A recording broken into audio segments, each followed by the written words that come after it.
নারায়ণগঞ্জে পৃথক দুইটি দুর্ধর্ষ ডাকাতির মামলার জট খুলছে পুলিশ। উদ্ধার হয়েছে জাপান প্রবাসীর লুণ্ঠিত স্বর্ণালংকার ও বিদ্যুৎ কেন্দ্র থেকে লুট হওয়া সরকারি অস্ত্র।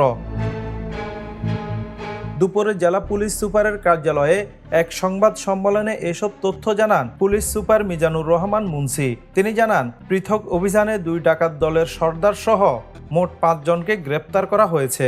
5 জন ডাকাত গতকাল মুন্সিগঞ্জ এবং নারায়ণগঞ্জের বিভিন্ন জায়গায় অভিযান চালিয়ে একটি শর্টগান উদ্ধার করেছে।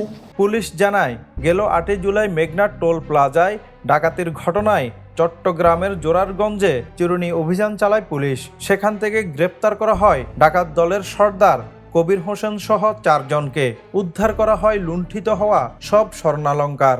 ডাকাত সর্দার কবির সহ তার সাথে থাকা সবাইকে অ্যারেস্ট করে এবং তাদের দেখানো মতে স্বর্ণ উদ্ধার হয়।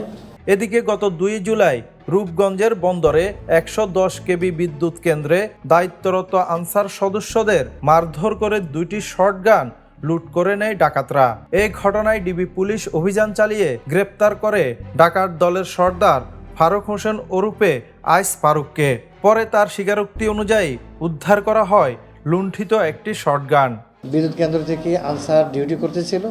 রাত আনুমানিক 5:45টার দিকে 5 জন ডাকাত আনসার সদস্যকে ভয় দেখিয়ে তাদের কাছ থেকে তাদের 2টা শর্টগান লুট করে নিয়ে যায়।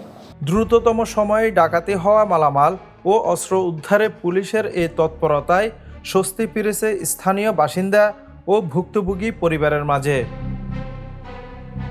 Desk report, the news.